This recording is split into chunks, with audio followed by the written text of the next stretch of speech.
Ray from DCRainmaker.com here.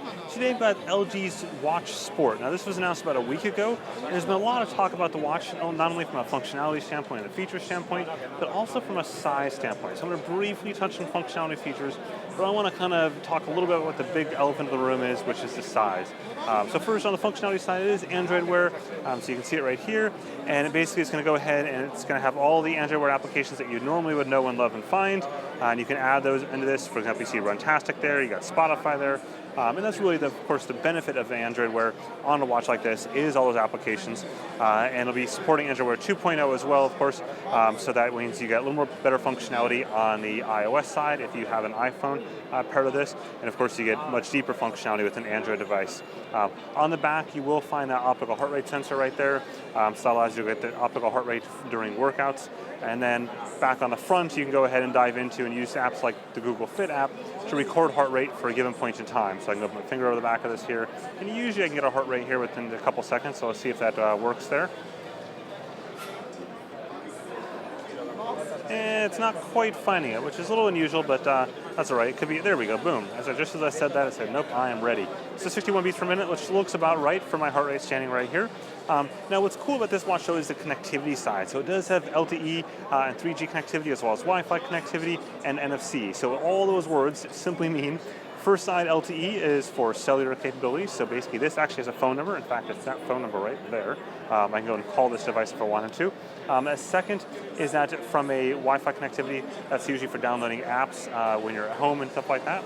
And then next it has the NFC capability, which means that you can do contactless payments on this. So you can use this watch to pay for something like at a Chipotle or McDonald's or whoever supports NFC nearby you. As long as they support that for contactless payments, you can go ahead and use the watch to pay, which is great. So something that the Apple Watch has had now since its introduction. Now we're seeing it come into other devices as well.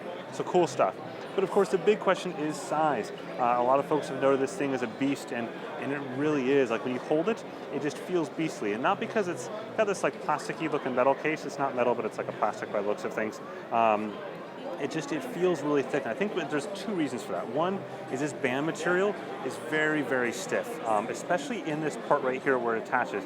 You can see that you can certainly detach it, the band, which is good. That's always good for watch to allow to remove it, but this is super, super thick on the band side, and so therefore it forces this bridge here where you don't get the flexibility until you get down to this part right there.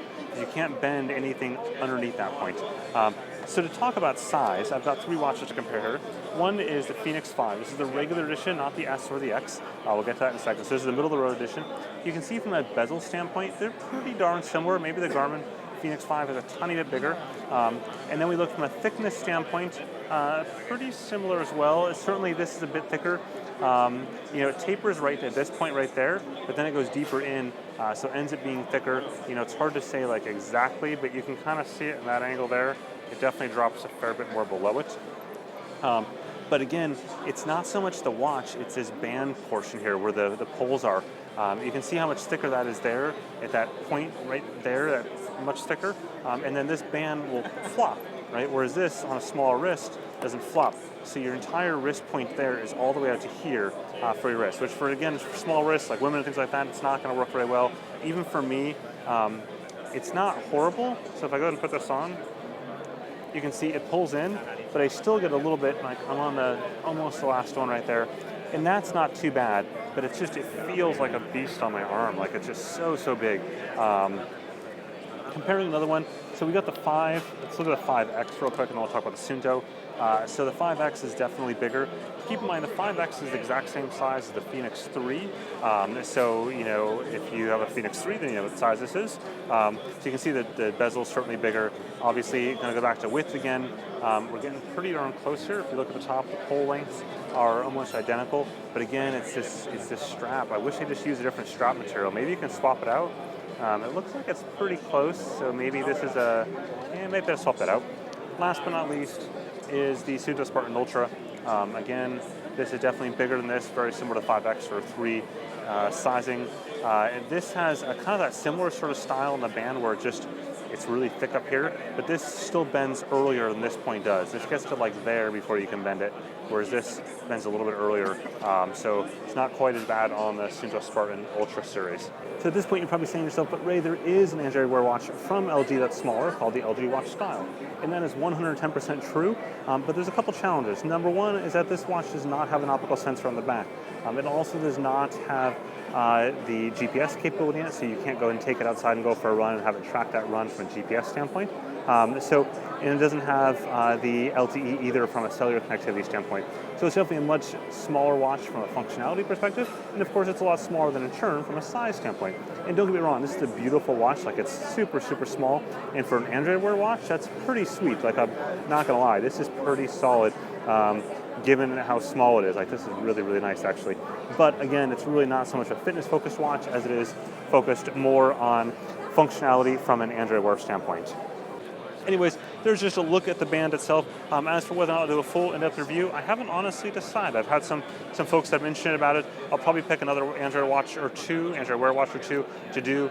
You just saw my review on the Polar M600. I guess not just saw, but it was a couple months ago. I am working on the New Balance in-depth review as well, but I can give you a hint that's not going so well. Not so much from an Android Wear problem, but more from a watch problem, kind of decisions they have made.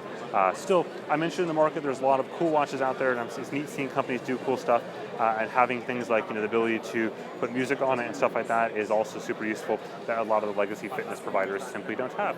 With that, thanks for watching. Go and whack that like button down there or up there, wherever it is, and also hit the subscribe button so you get plenty more sports technology goodness as soon as it comes out. Have a good one.